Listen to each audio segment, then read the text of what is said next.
അയ്യപ്പ സംഗമത്തിൽ പങ്കെടുത്ത ആളുകൾക്ക് 5 സ്റ്റാർ ഹോട്ടൽ റൂം എടുത്തു കൊടുത്തു. അവിടെ മദ്യം കഴിച്ചതിൻ്റെ ബില്ല് പോലും ഇവിടുത്തെ പാവപ്പെട്ടവൻ നിക്ഷേപിച്ച കാണിക്കയിൽ നിന്നാണ് കൊടുത്തത്. ഇപ്പോൾ സുരക്ഷിതത്വം എന്ന് പറയുന്നത് മാർക്സിസ്റ്റ് പാർട്ടിയും കോൺഗ്രസിനെയും നിയന്ത്രിക്കുന്ന മുസ്ലിം തീവ്രവാദ സംഘടനകളാണ്. ഇപ്പം ആ കോൺഗ്രസ് പരസ്യമായിട്ടാണ് ജമാഅത്ത് ഇസ്ലാമിയുമായിട്ടുള്ള സഖ്യം. മുഖ്യമന്ത്രിയുടെ പാർട്ടി ആ ഒരു സീറ്റിൽ ആലത്തൂർ ജയിച്ചത് 20,000 വോട്ടിൻ്റെ ഭൂരിപക്ഷത്തിലാണ്. ഞങ്ങൾ തൃശ്ശൂരിൽ ജയിച്ചത് 75,000 വോട്ടിൻ്റെ ഭൂരിപക്ഷത്തിലാണ്. ഞങ്ങളുടെ അഭിമാനമായിട്ടുള്ള സുരേഷ് ഗോപി. കാട്ടാക്കടയിലെ NDA സ്ഥാനാർത്ഥി PK കൃഷ്ണദാസ് ആണ് നമ്മളോടൊപ്പം ഉള്ളത്. പ്രചരണമൊക്കെ ഇങ്ങനെ കൊഴുത്തു പോവുകയാണ്, എങ്ങനെയുണ്ട്? ഓക്കെ, പ്രചരണമൊക്കെ വളരെ ശക്തമായിട്ട് നടക്കുകയാണ്. ഞങ്ങളുടെ തെരഞ്ഞെടുപ്പ് അടുക്കുംതോറും ഞങ്ങൾ ആത്മവിശ്വാസവും വിജയവിശ്വാസവും വർദ്ധിച്ചുകൊണ്ടിരിക്കുകയാണ്. അതുകൊണ്ട് വളരെ ആവേശത്തോടു കൂടിയിട്ടാണ് ഈ തെരഞ്ഞെടുപ്പ് പ്രവർത്തനം മുന്നോട്ടേക്ക് പോകുന്നത്. പ്രധാനപ്പെട്ട കാര്യം നമ്മളിപ്പോൾ വികസനം എന്നുള്ളതാണല്ലോ, വികസനം കൊണ്ടുവരും എന്നുള്ളതാണ്. അപ്പോൾ സ്വാഭാവികമായിട്ടും നേരത്തെ നമ്മൾ ഈ തെരഞ്ഞെടുപ്പിൻ്റെ പ്രധാന ആയുധമാക്കാൻ പോകുന്നത് ശബരിമല സ്വർണ്ണക്കൊള്ളയാണെന്നൊക്കെ പറഞ്ഞിരുന്നു. പക്ഷേ ഇപ്പോൾ വീണ്ടും ശബരിമല സ്വർണ്ണക്കൊള്ള വിഷയത്തിൽ നിന്നും കുറച്ച് പിന്നോട്ട് വന്നിട്ടുണ്ടോ? ഇല്ല. ഞങ്ങൾ 3 കാര്യങ്ങളാണ് ഈ തെരഞ്ഞെടുപ്പിൽ ജനങ്ങൾ വോട്ടർമാരുടെ മുന്നിൽ അവതരിപ്പിക്കുന്നത്. ഒന്ന് വികസിത കേരളം, ഒന്ന് വിശ്വാസ സംരക്ഷണം, മറ്റൊന്ന് സുരക്ഷിതത്വം. ഇത് 3-ൽ നിന്നും ഒന്നും പിന്നോട്ട് പോകുന്നില്ല. വികസിത കേരളം എന്നുള്ളത് ഞങ്ങൾ ഭാരതീയ ജനതാ പാർട്ടിയും NDA മാത്രമാണ് അത് ജനമധ്യത്തിൽ അവതരിപ്പിക്കുന്നത്. കാരണം ഏതാണ്ട് 6.5 പതിറ്റാണ്ട് കാലത്തിനിടയിൽ കേരളത്തിൻ്റെ ഭരണം വീതം വെച്ചെടുത്ത മാർക്സിസ്റ്റ് പാർട്ടിക്കും കോൺഗ്രസിനും അവരുടെ മുന്നണികൾക്കും എന്ത് വികസനമാണ് പറയാൻ സാധിക്കുക? ഇപ്പം നവകേരളം എന്ന് മാർക്സിസ്റ്റ് പാർട്ടി പറയുന്നു. 35 കൊല്ലത്തിലധികം കാലം കേരളം ഭരിക്കാൻ അവസരം നൽകിയിട്ടുള്ള മാർക്സിസ്റ്റ് പാർട്ടി അടുത്ത 5 വർഷത്തിനിടയിൽ 5 വർഷം കൊണ്ട് ഞങ്ങൾ നവകേരളം ഉണ്ടാക്കുമെന്ന് പറഞ്ഞാൽ അത്രയും വിഡ്ഢികളാണോ കേരളത്തിലെ വോട്ടർമാർ? ഇപ്പം നമ്മുടെ BD സതീശൻ പറഞ്ഞ പുതുയുഗത്തെക്കുറിച്ച് 3 പതിറ്റാണ്ടോളം കാലം കേരളത്തിൽ ഭരണം നടത്തിയൊരു പാർട്ടിയാണ് കോൺഗ്രസ്. ആ കോൺഗ്രസ്സാണ് പുതുയുഗത്തെക്കുറിച്ച് പറയുന്നത്. 30 കൊല്ലം സാധിക്കാത്തത് എങ്ങനെയാണ് വരുന്നത് 5 കൊല്ലം കൊണ്ട് സാധിക്കുക? അതുകൊണ്ട് ഇവരെ സംബന്ധിച്ച് ഇവർക്ക് നവകേരളവും സാധ്യമല്ല, പുതുയുഗവും സാധ്യമല്ല. അതുകൊണ്ട് ഇവർ തകർത്ത് തരിപ്പണമായ ഒരു കേരളത്തെ ഞങ്ങളൊരു വികസിത കേരളമാക്കി മാറ്റും. അത് നരേന്ദ്രമോദിജിയുടെ വികസന സങ്കല്പം കൊണ്ട് മാത്രമേ സാധിക്കൂ. അത് 11 വർഷക്കാലത്തെ കേന്ദ്ര ഭരണത്തിൻ്റെ അനുഭവത്തിൻ്റെ അടിസ്ഥാനത്തിൽ മലയാളികൾ തിരിച്ചറിഞ്ഞിരിക്കുന്നു. അതുകൊണ്ട് വികസിത ഭാരതം അതിൻ്റെ ചുവട് വെച്ചുകൊണ്ട് വികസിത കേരളവും യാഥാർത്ഥ്യമാകാൻ വേണ്ടി പോകുന്നു. അതുകൊണ്ട് വികസനത്തിൻ്റെ ഒരു പുതിയ രാഷ്ട്രീയം ഈ തെരഞ്ഞെടുപ്പിലൂടെ കേരളത്തിൽ ഉടലെടുക്കുകയാണ്. അവർ രണ്ടുപേരും വിവാദങ്ങൾ ഉണ്ടാക്കും. മാർക്സിസ്റ്റ് പാർട്ടിക്കും കോൺഗ്രസിനും വിവാദങ്ങളാണ് ആവശ്യം. ഞങ്ങൾക്ക് വിവാദങ്ങളല്ല. എനിക്ക് കേരളത്തിലെ കേരളത്തിലെ യുവാക്കന്മാർ വിവാദത്തിന് പിന്നിൽ പോകാൻ തയ്യാറല്ല. അവർക്കാവശ്യം അവർക്ക് തൊഴിൽ കിട്ടണം. തൊഴിൽ കിട്ടണമെങ്കിൽ നിക്ഷേപം വരണം. നിക്ഷേപം ഉണ്ടായാലേ സംരംഭങ്ങൾ ഉണ്ടാവൂ. അതുകൊണ്ട് ഇവിടുത്തെ കേരളത്തിലെ പുതിയ തലമുറയുണ്ടല്ലോ, ആ പുതിയ തലമുറ വിവാദത്തിൽ പിന്നാലെ പോയി അവരുടെ ജീവൻ നശിപ്പിക്കാൻ, ഹോമിക്കാൻ അവരാഗ്രഹിക്കുന്നില്ല. മറിച്ച് അവർക്ക് ഇവിടെ നിക്ഷേപം വരണം, സംരംഭങ്ങൾ ഉണ്ടാവണം, അവരെ കയ്യിൽ തൊഴിലെത്തിക്കണം. അന്തസ്സോടുകൂടി അഭിമാനത്തോടുകൂടി സ്വന്തം കാലിൽ നിന്ന് അച്ഛനമ്മമാരോടൊപ്പം ജീവിച്ച് അവരുടെ ജീവിതം മുന്നോട്ടേക്ക് കൊണ്ടുപോകണം. അതുകൊണ്ട് അതിനാവശ്യമായിട്ടുള്ള പുതിയ രാഷ്ട്രീയം ഉണ്ടാകണം. ആ രാഷ്ട്രീയമാണ് നരേന്ദ്രമോദിയുടെ നേതൃത്വത്തിലുള്ള BJPയും NDA മുറുകെ പിടിക്കുന്നത്. വികസിത കേരളം ഞങ്ങളുടെ മുന്നിൽ അവതരിപ്പിക്കുന്നുണ്ട്. ഇതേപോലെ തന്നെ വിശ്വാസ സംരക്ഷണം വളരെ പ്രധാനപ്പെട്ടതാണ്. ശബരിമലയിലെ സ്വർണ്ണക്കൊള്ളയിൽ ഈ മാർക്സിസ്റ്റ് പാർട്ടിക്കുള്ള പങ്ക് തന്നെ കോൺഗ്രസിനുമുണ്ട്. ഇപ്പോൾ ഉദാഹരണത്തിന് എന്താ പുതിയൊരു LDFൻ്റെ മുദ്രാവാക്യമില്ലേ? എന്താ LDF അല്ലാതെ മറ്റാരുണ്ട്? ശരിക്കതിൻ്റെ ഉത്തരം എന്താ അറിയോ? ഇപ്പം ശബരിമല പോലുള്ള ഹിന്ദു ക്ഷേത്രങ്ങളിലെ സ്വർണ്ണക്കൊള്ള നടത്തിയത് ഞങ്ങളാണ്. CPM. ഇതല്ലാതെ മറ്റാർക്ക് സാധിക്കുന്നതാണ്? അതെ, സാധിക്കുന്നത് ഈ ശബരിമലയിലെ സ്വർണ്ണക്കൊള്ള നടത്തിയ CPM ആണ്. അതിന് ഞങ്ങളല്ലാതെ മറ്റാരുണ്ട് എന്ന് ചോദിച്ച ഉത്തരത്തിന് കോൺഗ്രസ്സാണ്. ഇപ്പോൾ വികസന രംഗത്തുള്ള പിന്നോക്കാവസ്ഥ അത് ഞങ്ങൾക്ക് മാത്രമേ സാധിക്കൂ. പക്ഷെ അല്ല, കോൺഗ്രസിനും സാധിക്കും. ഇത് ഓരോ നോക്കൂ നിങ്ങൾ. എല്ലാ അർത്ഥത്തിലും ശബരിമലയിലെ സ്വർണ്ണക്കൊള്ള, ശബരിമലയിലെ തീവട്ടിക്കൊള്ള, അതുപോലെ ഭഗവാൻ അയ്യപ്പൻ്റെ പേരിൽ പമ്പയുടെ തീരത്ത് നടത്തിയ ഒരു കൺവെൻഷൻ, ആ കൺവെൻഷന്റെ പേരിൽ ഈ സഖാക്കന്മാർ മാർക്സിസ്റ്റ് പാർട്ടി അടിച്ചെടുത്തത് 11 കോടി രൂപയാണ്. മാത്രമല്ല ഇവിടുത്തെ വിശ്വാസി സമൂഹം, അത് ഹൈന്ദവ വിശ്വാസികൾ മാത്രമല്ല, വിശ്വാസി സമൂഹം ഈ മാർക്സിസ്റ്റ് പാർട്ടിയെ വെച്ചു പൊറുപ്പിക്കില്ല. കാരണം അറിയോ, അവരെ കാണിക്കപ്പണം എടുത്തുകൊണ്ടാണ് അയ്യപ്പ സംഗമത്തിൽ പങ്കെടുത്ത ആളുകൾക്ക് 5 സ്റ്റാർ ഹോട്ടൽ റൂം എടുത്തു കൊടുത്തു. അവിടെ മദ്യം കഴിച്ചതിന്റെ ബില്ല് പോലും ഇവിടുത്തെ പാവപ്പെട്ടവൻ നിക്ഷേപിച്ച കാണിക്കയിൽ നിന്നാണ് കൊടുത്തത്. ഇതെല്ലാം കേരളത്തിലെ ഹൈന്ദവ വിശ്വാസികളായ വോട്ടർമാർ ഒരിക്കലും പൊറുക്കാൻ പോകുന്നില്ല. അതുകൊണ്ട് ശബരിമലയിൽ ആചാരലംഘനം നടത്തിയത്, അതിനെ സംരക്ഷിക്കാൻ ശ്രമിച്ച ഭക്തജനങ്ങളെ അടിച്ചു അമർത്തിയത്, അതോടൊപ്പം തന്നെ ഇപ്പം നടത്തിയ സ്വർണ്ണക്കൊള്ള, അതുപോലെ പമ്പ അയ്യപ്പ സംഗമത്തിലൂടെ തട്ടിയെടുത്ത 11 കോടി രൂപ, ഇതൊന്നും ജനങ്ങൾ മറക്കില്ല. മാർക്സിസ്റ്റ് പാർട്ടിയും കോൺഗ്രസിനും വലിയ തിരിച്ചടി കേരളത്തിലെ വിശ്വാസി സമൂഹം നൽകാൻ വേണ്ടി പോവുകയാണ്. അതുപോലെ തന്നെയാണ് നമ്മുടെ ഈ സുരക്ഷിതത്വം. ഇപ്പോൾ സുരക്ഷിതത്വം എന്ന് പറയുന്നത് മാർക്സിസ്റ്റ് പാർട്ടിയും കോൺഗ്രസിനെയും നിയന്ത്രിക്കുന്ന മുസ്ലിം തീവ്രവാദ സംഘടനകളാണ്. ഇപ്പം ആ കോൺഗ്രസ് പരസ്യമായിട്ടാണ് ജമാഅത്ത് ഇസ്ലാമിയുമായിട്ടുള്ള സഖ്യം. അതിൽ ജമാഅത്ത് ഇസ്ലാമി എന്ന് പറഞ്ഞാൽ മതരാഷ്ട്രം, ആശയപരമായിട്ട് മതരാഷ്ട്രവാദത്തിന്റെ അടിസ്ഥാനത്തിലാണ് അവർ പ്രവർത്തിക്കുന്നത്. അവരിതുവരെ അവരുടെ ലക്ഷ്യം മാറ്റിയിട്ടില്ല. പ്രതിപക്ഷ നേതാവ് വി ഡി സതീശൻ പറയുന്നില്ല അവരുടെ ലക്ഷ്യത്തിൽ മാറ്റം വരുത്തിയിട്ടുണ്ടെന്ന്. അവർ വീണ്ടും തിരുത്തി, ഞങ്ങൾ മതരാഷ്ട്രമാണ്, മതരാഷ്ട്രത്തിനപ്പുറത്ത് ഞങ്ങൾക്കൊന്നുമില്ല. പക്ഷേ മാത്രമല്ല, നിങ്ങൾ മതരാഷ്ട്രം എന്നുള്ള രീതിയിൽ ആഗോളതലത്തിൽ നടക്കുന്ന എല്ലാ തീവ്രവാദ പ്രവർത്തനത്തിൻ്റെയും ഭീകരപ്രവർത്തനത്തിൻ്റെയും ബൗദ്ധിക കേന്ദ്രം എന്ന് പറയുന്നത് ജമാഅത്ത് ഇസ്ലാമിയാണ്. അതുകൊണ്ടാണ് അവർ ഈ പഹൽഗാം കൂട്ടക്കൊല നടന്നപ്പോൾ അവരതിനെ അപലപിച്ചിട്ടില്ല. അതിനെ എതിർത്ത് നമ്മൾ പകരം ചോദിച്ചു ഓപ്പറേഷൻ സിന്ദൂറിലൂടെ, അതിനെ അംഗീകരിച്ചിട്ടില്ല, അവർ പിന്തുണച്ചിട്ടില്ല. അപ്പോൾ സത്യത്തിൽ പാകിസ്ഥാൻ ഉൾപ്പെടെയുള്ള മതഭീകരതയെ പ്രോത്സാഹിപ്പിക്കുന്ന രാഷ്ട്രങ്ങളോടൊപ്പം നിൽക്കുന്ന സംഘടനയാണ് ജമാഅത്ത് ഇസ്ലാമി. ആ ജമാഅത്ത് ഇസ്ലാമിയോടൊപ്പമാണ് കോൺഗ്രസ്. അതുകൊണ്ട് ഞങ്ങളുടെ അഭിപ്രായം, കൈപ്പത്തിക്ക് കൊടുക്കുന്ന ഓരോ വോട്ടും അത് തീവ്രവാദത്തിന് കൊടുക്കുന്ന വോട്ടാണ്, ഭീകരവാദത്തിന് കൊടുക്കുന്ന വോട്ടാണെന്ന കാര്യം സംശയമില്ല. മാർക്സിസ്റ്റ് പാർട്ടി ഇത് തന്നെയാണ്. ഇപ്പം കോൺഗ്രസിന്റെ മറ്റൊരു ജമാഅത്ത് ഇസ്ലാമി മാത്രമല്ല, SDPI ആയിട്ട് സഖ്യം. ഇപ്പം മഞ്ചേശ്വരത്ത് BJPയെ തോൽപ്പിക്കാൻ SDPയുമായി സഖ്യം ഉണ്ടാക്കി, അവരെ സ്ഥാനാർത്ഥിയെ അവിടുന്ന് പിൻവലിപ്പിച്ചു. കോൺഗ്രസ് നോക്കൂ, എന്തുമാത്രം അപകടകരമായിട്ടുള്ള രാഷ്ട്രീയ നിലപാടാണ് അവർ സ്വീകരിക്കുന്നത്. ഇതേപോലെ തന്നെയാണ് മാർക്സിസ്റ്റ് പാർട്ടി. ഇപ്പോൾ PDP, SDPI, PFI ഇതെല്ലാം തന്നെ മാർക്സിസ്റ്റ് പാർട്ടിയുടെ ഇടത് മുന്നണിയിലെ ഘടക കക്ഷികളാണെന്ന് നമുക്ക് പറയാൻ സാധിക്കും. കാരണം ഈ തീവ്രവാദ സംഘടനകളാണ് ഇപ്പോൾ മാർക്സിസ്റ്റ് പാർട്ടിയുടെ അജണ്ട പോലും നിശ്ചയിക്കുന്നത്. അതുകൊണ്ട് നാളെ ഇവർ ആരധികാരത്തിൽ വന്നാലും ഇവരെയൊക്കെ നിയന്ത്രിക്കുന്നത് തീവ്രവാദികളായിരിക്കും, ഭീകരവാദികളായിരിക്കും എന്ന യാഥാർത്ഥ്യം മലയാളികൾ തിരിച്ചറിഞ്ഞിരിക്കുന്നു. അതുകൊണ്ടാണ് അവർ പറയുന്നത് ഇത് രണ്ടല്ല, ഇത് LDFും UDFും രണ്ടല്ല, ഒന്നാണ് എന്ന തിരിച്ചറിവ് അവർക്കുണ്ടായിരിക്കുന്നു.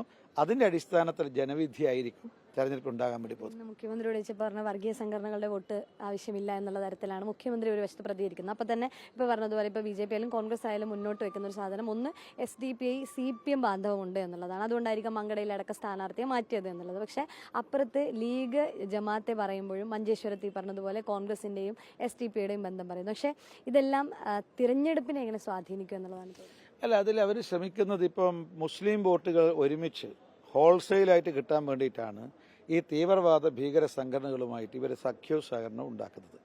പക്ഷെ ഇവരൊരു കാര്യത്തിൽ ഒരുമിച്ചാണ്. ഇപ്പോൾ BJPയെ തോൽപ്പിക്കാൻ ജിഹാദികളും തീവ്രവാദികളും മാർക്സിസ്റ്റ് പാർട്ടിയും കോൺഗ്രസ് ഒരുമിച്ച്. അപ്പം ഞങ്ങൾ പറയുന്നത് BJPയെ തോൽപ്പിക്കാൻ ഒരു C-ക്യൂബ്ഡ് മുന്നണി കേരളത്തിൽ രൂപം കൊണ്ടിട്ടുണ്ട്. അത് കമ്മ്യൂണിസ്റ്റ്, കോൺഗ്രസ്, കമ്മ്യൂണലിസ്റ്റ്, C-ക്യൂബ്ഡ് മുന്നണി. ഈ C-ക്യൂബ്ഡ് മുന്നണിയാണ് ഇപ്പം മഞ്ചേശ്വരത്ത്, C-ക്യൂബ്ഡ് മുന്നണിയാണ് കാസർകോട്ട്, C-ക്യൂബ്ഡ് മുന്നണിയാണ് തിരുവനന്തപുരത്തും ഇപ്പം അരങ്ങേറാൻ വേണ്ടി പോകുന്നത്. അതായത് BJPയെ തോൽപ്പിക്കാൻ മാർക്സിസ്റ്റ് പാർട്ടിയെയും കോൺഗ്രസിനെയും യോജിപ്പിക്കുന്ന മീഡിയേഷനാണ് കമ്മ്യൂണലിസ്റ്റുകൾ, ഈ തീവ്രവാദ സംഘടനകൾ. അപ്പോൾ BJPയെ തോൽപ്പിക്കാൻ NT-BJP, NT-മോഡി, NT-നേഷൻ, ഇതിനു വേണ്ടിയായിട്ടുള്ള രൂപം കൊണ്ടുള്ള സഖ്യമാണ് ഈ കമ്മ്യൂണിസ്റ്റ്, കോൺഗ്രസ്, കമ്മ്യൂണലിസ്റ്റ് C-ക്യൂബ്ഡ് സഖ്യം. ഇത് നമ്മുടെ സ്വാതന്ത്ര്യം കിട്ടുന്നതിന് മുമ്പ് ഈ C-ക്യൂബ്ഡ് സഖ്യം ഇന്ത്യയിൽ ഉണ്ടായിരുന്നു. മുസ്ലിം ലീഗ്, നമ്മുടെ ഇന്ത്യ വിഭജനത്തിന് വേണ്ടി ശ്രമിച്ച മുസ്ലിം ലീഗ്, അവരുടെ പാകിസ്ഥാൻ എന്ന ആശയത്തെ അത് അംഗീകരിച്ച പാർട്ടി കമ്മ്യൂണിസ്റ്റ് പാർട്ടിയായിരുന്നു, അത് അനുവദിച്ചു കൊടുത്ത പാർട്ടി കോൺഗ്രസ്സാണ്. അപ്പോൾ ഈ സി ക്യൂബ്ഡ് സഖ്യം സ്വാതന്ത്ര്യത്തിന് മുമ്പ് തന്നെ ഇന്ത്യയിൽ നിലവിൽ വന്നിരുന്നു. അവരാണ് രാജ്യത്തെ മതത്തിൻ്റെ അടിസ്ഥാനത്തിൽ വിഭജിച്ചത്. ഇന്ത്യയും പാകിസ്ഥാനുമാക്കി മാറ്റിയത് ഈ communist Congress communalist C cubed സഖ്യ. ഇത് വീണ്ടും രൂപം കൊണ്ടിരിക്കുന്നു. ഈ സി ക്യൂബ്ഡ് സഖ്യം നമ്മുടെ രാജ്യത്തെ വീണ്ടും വിഭജിക്കും. ഈ കേരളത്തിലാണ് ഇത് സി ക്യൂബ്ഡ് സഖ്യം ഇപ്പം ശക്തമായി നിലനിൽക്കുന്നത്. ഇത് മലയാളികൾ തിരിച്ചറിയും എന്നാണ് ഞങ്ങൾ പ്രതീക്ഷ. ഇപ്പോൾ CPM പറയുന്നത് അല്ലെങ്കിൽ LDF പറയുന്നത് BJP കോൺഗ്രസ് ബാന്ധവം ഒരു വശത്തുണ്ട് എന്നാണ്. ഡീൽ ആരോപണങ്ങളൊക്കെ നടക്കുന്നത് അതുകൊണ്ടാണല്ലോ. ഇപ്പം തന്നെ കോൺഗ്രസിൽ നിന്ന് തന്നെ പോയി യൂത്ത് കോൺഗ്രസിൻ്റെ മുൻ ചുമതലയിലടക്കം ഉണ്ടായിരുന്ന ഒരാളാണ് പറയുന്നത് വട്ടിയൂർക്കാവിലാവട്ടെ, നേമത്താകട്ടെ, കഴക്കൂട്ടത്താകട്ടെ, ഇവിടെയെല്ലാം ഒരു ഡീല് കോൺഗ്രസ് BJP തമ്മിലുണ്ട് എന്നുള്ളത്. അല്ല, ഇപ്പോൾ രണ്ടുപേരും ആരോപിക്കുന്നുണ്ട്. ഇപ്പോൾ ഒന്ന് പ്രതിപക്ഷ നേതാവ് പറയുന്നത് CPM BJP ഡീലാണെന്ന്, മുഖ്യമന്ത്രി പറയുന്നത് BJP കോൺഗ്രസ് ഡീലാണെന്ന്. പക്ഷെ നടക്കാൻ പോകുന്നത് ഈ തെരഞ്ഞെടുപ്പിൽ BJP ലീഡ് ചെയ്യും എന്നുള്ളതാണ്. ഡീലല്ല, ലീഡാണ്. NDA ലീഡ് ചെയ്യും. അപ്പോൾ NDA ലീഡ് ചെയ്യും എന്നുള്ളത് എല്ലാവർക്കും ഉറപ്പായിരിക്കുന്നു. അപ്പോൾ അതിൻ്റെ ക്രെഡിറ്റ് മുഴുവൻ BJPക്കോ NDA കിട്ടാൻ പാടില്ല. ഈ ലീഡിൻ്റെ പിന്നിൽ ഈ BJP ഈ ലീഡ് ചെയ്യുന്നതിൻ്റെ പിന്നിൽ CPM ആണെന്ന് കോൺഗ്രസ് ആരോപിക്കും, കോൺഗ്രസ് ആണെന്ന് CPM ആരോപിക്കും. അതായത് ജനങ്ങൾ ഒരു ബദൽ എന്നുള്ള രീതിയിലാണ്, അവരുടെ അനുഭവത്തിൻ്റെ അടിസ്ഥാനത്തിലാണ് ഭാരതീയ ജനതാ പാർട്ടി NDAയും വിജയിപ്പിക്കാൻ വേണ്ടി പോകുന്നത്. അത് ഞങ്ങൾ ആരുടെയും മറ്റൊരു രാഷ്ട്രീയ പാർട്ടികൾ കോൺഗ്രസിൻ്റെയോ CPMൻ്റെയോ അവരുമായി ഉണ്ടാക്കിയ ഡീലല്ല, മറിച്ച് ജനങ്ങൾ BJPയെ NDAയെ അനുകൂലിക്കുന്നു. അതുകൊണ്ട് ഞങ്ങൾ അതിൻ്റെ അടിസ്ഥാനത്തിലാണ് ലീഡ് ചെയ്യാൻ പോകുന്നത്. അതുകൊണ്ട് കേരളത്തിൽ ഡീലല്ല ഉണ്ടാകാൻ പോകുന്നത്, BJPയുടെ ലീഡാണ് ഉണ്ടാകാൻ വേണ്ടി പോകുന്നത്. ഇത് നമ്മുടെ പ്രതിപക്ഷ നേതാവിനും മുഖ്യമന്ത്രിക്ക് വലിയ ഷോക്ക് ഉണ്ടാക്കും. കാരണം അറിയോ, ഈ കഴിഞ്ഞ ലോക്സഭാ തെരഞ്ഞെടുപ്പിന് മുമ്പ് പ്രതിപക്ഷ നേതാവും അതുപോലെ മുഖ്യമന്ത്രിയും പറഞ്ഞത് ഞങ്ങൾക്ക് ഒരു സീറ്റും കിട്ടൂല, ഞങ്ങൾ 1ാം സ്ഥാനത്തെത്തില്ല, ഞങ്ങൾ 2ാം സ്ഥാനത്തെത്തൂല. മുഖ്യമന്ത്രി പറഞ്ഞിട്ടുണ്ട്. എന്നാൽ ഒരു കാര്യം എന്താ ഇപ്പം മനസ്സിലാക്കാൻ സാധിക്കുന്നത്, മുഖ്യമന്ത്രിയുടെ പാർട്ടിക്ക് ഒരു സീറ്റാണ് ലോക്സഭയിൽ, ഞങ്ങൾക്ക് BJPക്കും ഒരു സീറ്റാണ്. മുഖ്യമന്ത്രിയുടെ പാർട്ടി ആ ഒരു സീറ്റിൽ ആലത്തൂർ ജയിച്ചത് 20,000 വോട്ടിൻ്റെ ഭൂരിപക്ഷത്തിലാണ്. ഞങ്ങൾ തൃശ്ശൂരിൽ ജയിച്ചത് 75,000 വോട്ടിൻ്റെ ഭൂരിപക്ഷത്തിലാണ്. ഞങ്ങളുടെ അഭിമാനമായിട്ടുള്ള സുരേഷ് ഗോപി. ഇപ്പം നോക്കൂ നിങ്ങൾ, ഈ പഞ്ചായത്ത് മുനിസിപ്പൽ കോർപ്പറേഷൻ തെരഞ്ഞെടുപ്പ് കഴിഞ്ഞല്ലോ. മാർക്സിസ്റ്റ് പാർട്ടി കിട്ടി എത്ര മേയറിയാ? ഒറ്റ മേയർ, അത് കോഴിക്കോട്ടാണ്, അതും ലക്കിന് കിട്ടിപ്പോയതാണ്. എന്നാൽ തിരുവനന്തപുരം തലസ്ഥാന നഗരി, അതിൻ്റെ mayor Bharatiya Janata party NDA. അപ്പം ഞങ്ങൾ മാർക്സിസ്റ്റ് പാർട്ടി തമ്മിൽ വലിയ വ്യത്യാസമൊന്നുമില്ല, കോൺഗ്രസും തമ്മിൽ വലിയ വ്യത്യാസമൊന്നുമില്ല. കോർപ്പറേഷനിലെ സ്ഥാനാർത്ഥി ഇത് നമ്മുടെ കൗൺസിലർമാർ പറഞ്ഞപ്പോഴാണ്, അതായത് K മുരളീധരൻ കഴിഞ്ഞ ദിവസം പറഞ്ഞത് ഈ ചില കൗൺസിലർമാർ, അത് വട്ടിയൂർക്കാവ് മണ്ഡലത്തിൽപ്പെട്ടിട്ടുള്ള ആളുകൾ ചിലർ ഇപ്പോഴും CPMന് വേണ്ടി പ്രവർത്തിക്കുകയാണ്. അവരെക്കുറിച്ച് അറിയാം. അതായത് രാത്രി ശ്രീലേഖയ്ക്ക് വേണ്ടി പ്രചരണം നടത്തുന്ന ആളുകൾ പിന്നീട് രാത്രി പോസ്റ്റർ എഴുതാൻ വേണ്ടിയിട്ട് VK പ്രശാന്തിന് വേണ്ടി പോസ്റ്റർ എഴുതുന്നു. അത്തരത്തിലുള്ള ആളുകളെ അറിയാം, ആ പേരുകൾ തനിക്ക് അറിയാമെന്നുള്ളതാണ് K മുരളീധരൻ പറയുന്നത്. K മുരളീധരന് കെട്ടിവെച്ച കാശ് കിട്ടുമെന്ന കാര്യത്തിൽ വലിയ സംശയം. ഇനി അവിടെ K മുരളീധരൻ പിന്നെ ഒരു കാര്യം ശ്രദ്ധിച്ചാൽ മതി, അദ്ദേഹത്തിന് നിയമത്തിനൊരു ചുട്ട മറുപടി കിട്ടിയിട്ടുണ്ട്. അത് ഈ വട്ടിയൂർക്കാവിലും ആവർത്തിക്കും. കെട്ടിവെച്ച കാശ് കിട്ടാനുള്ള സാധ്യത വളരെ കുറവാണ്. അത് രാഷ്ട്രീയ പണ്ഡിതനായിട്ടുള്ള ശ്രീ K മുരളീധരൻ മനസ്സിലായിട്ടുണ്ട്. അതുകൊണ്ടാണ് ഇത്തരം തലതിരിഞ്ഞ അടിസ്ഥാനരഹിതമായ രാഷ്ട്രീയ ആരോപണങ്ങൾ ഉന്നയിക്കുന്നത്. ഇപ്പം തന്നെ തോൽവി സമ്മതിച്ചിരിക്കുക. അതായത് ഒരു തെരഞ്ഞെടുപ്പിന് ഒരു 5-10 ദിവസം ബാക്കിയുണ്ട്. പക്ഷെ ഇത്രയും നേരത്തെ താൻ തോൽക്കും എന്ന് ഇത്രയും പരസ്യമായി പ്രഖ്യാപിക്കേണ്ട ആവശ്യമുണ്ടോ? ഇത് തലേന്നങ്ങാൻ പറഞ്ഞാൽ മതിയായിരുന്നു. ഇത് അദ്ദേഹം തെരഞ്ഞെടുപ്പ് പ്രചരണത്തിൻ്റെ ആരംഭത്തിൽ തന്നെ തോൽവി സമ്മതിച്ചിരിക്കുന്നു. ഇതൊരു രാഷ്ട്രീയ നേതാവിന് യോജിച്ചതല്ല. അതുകൊണ്ട് ഏതായാലും അയാളുടെ കഥ കഴിഞ്ഞു തന്നെയാണ് എന്നാണ് എനിക്ക് തോന്നുന്നത്. എന്തായാലും ഡീൽ വിവാദം ഈ കാട്ടാക്കട മണ്ഡലത്തിൽ എത്തിയിട്ടില്ല. അപ്പോൾ അല്ല, അറിയില്ല. ഞങ്ങൾക്ക് സംശയം ഇനി വരാൻ വേണ്ടി പോകുന്നുണ്ട്. ഇവിടെ ഈ ഒന്നെന്ന് പറയുന്നത് ആര് തമ്മിലാണ് ഡീല്? ഇപ്പം മാർക്സിസ്റ്റ് പാർട്ടിയും കോൺഗ്രസും തമ്മിൽ ദേശീയ തലത്തിൽ ധാരണയാണ്. കേരളം ഒഴിച്ച് എല്ലാ സംസ്ഥാനങ്ങളിലും, അത് നിയമസഭയായാലും ലോക്സഭയായാലും പഞ്ചായത്തായാലും ഏതായാലും, ഇതെല്ലാം മാർക്സിസ്റ്റ് പാർട്ടിയും കോൺഗ്രസും ഒരുമിച്ചാണ്. അതിന് പേര് IND സഖ്യം. രാഹുൽ ഗാന്ധിയും പ്രകാശ് കാരാട്ടും നേതൃത്വം നൽകുന്ന സഖ്യം. പക്ഷേ അതൊരു യാഥാർത്ഥ്യ, അതൊരു സത്യ. എന്നിട്ട് അത് മറച്ചു വെച്ചിട്ടാണ് ഇവിടെ കേരളത്തിൽ മലയാളികളെ ഈ പറ്റിക്കാൻ വേണ്ടിയിട്ട് ഇവിടെ രണ്ട് മുന്നണി രണ്ട് പാർട്ടി എന്ന രീതിയിൽ മത്സരിക്കുന്നത്. ഞാൻ ചോട്ടെ, ഈ കേരളത്തിന് തൊട്ടപ്പുറത്തല്ലേ കന്യാകുമാരി? ആ കന്യാകുമാരി ചെങ്കോടിയും ത്രിവർണ്ണ പതാകയും ഒരുമിച്ച് കെട്ടുന്നു. ഇപ്പുറത്ത് കോയമ്പത്തൂരിലും ഇത് തന്നെയാണ് അവസ്ഥ. ഞാൻ ചോദിക്കട്ടെ, തമിഴ്നാട്ടിലെ മാർക്സിസ്റ്റ് പാർട്ടിയും കേരളത്തിലെ മാർക്സിസ്റ്റ് പാർട്ടിയും തമ്മിൽ എന്താ വ്യത്യാസമെന്ന് വി ഡി സതീശൻ പറയണം. അതേപോലെ തമിഴ്നാട്ടിലെ കോൺഗ്രസും ഇവിടുത്തെ കോൺഗ്രസും തമ്മിൽ എന്താണ് മൗലികമായ വ്യത്യാസം പിണറായി വിജയനും പറയണം, ഗോവിന്ദമാഷും പറയണം. എന്നിട്ട് മതി ഈ കേരളത്തിൽ തെരഞ്ഞെടുപ്പിനെ നേരിടാൻ. ഇവർക്ക് പറയാൻ സാധിക്കുമോ? തമിഴ്നാട്ടിലെ മാർക്സിസ്റ്റ് പാർട്ടി വേറെയാ, കേരളത്തിലെ മാർക്സിസ്റ്റ് പാർട്ടി വേറെയാ, തമിഴ്നാട്ടിലെ കോൺഗ്രസ് വേറെയാ, കേരളത്തിലെ കോൺഗ്രസ് വേറെയാ. ഇവർക്ക് രാഷ്ട്രീയമായ പാപ്പരത്ത് സംഭവിച്ചിരിക്കും. ഇന്ത്യയിലെ ഒട്ടുമിക്ക സംസ്ഥാനങ്ങളിൽ ഈ രണ്ട് രാഷ്ട്രീയ പാർട്ടിയെയും ജനങ്ങൾ ഉപേക്ഷിച്ചിരിക്കുന്നു. ഈ രണ്ട് രാഷ്ട്രീയ പാർട്ടിയും ഡംപ് ചെയ്തിരിക്കുന്ന കേരളത്തിൽ നിങ്ങൾ നമ്മുടെ ദൗർഭാഗ്യം പറയണ്ടു, നിർഭാഗ്യം പറയണ്ടു. ഞങ്ങൾ പറയുന്ന എല്ലാവരും എല്ലാ സംസ്ഥാനക്കാരും ഉപേക്ഷിച്ച രണ്ട് രാഷ്ട്രീയ മാലിന്യങ്ങളാണ് മാർക്സിസ്റ്റ് പാർട്ടിയും കോൺഗ്രസും.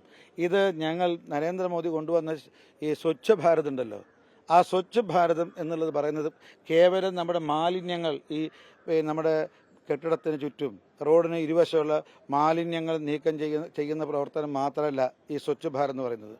രാഷ്ട്രീയ രംഗത്തുള്ള മാലിന്യങ്ങളുണ്ട്. ഈ മറ്റു മാലിന്യങ്ങളാണ് മാരകരോഗങ്ങളും മാറാരോഗങ്ങളും ഉണ്ടാക്കുന്നത്.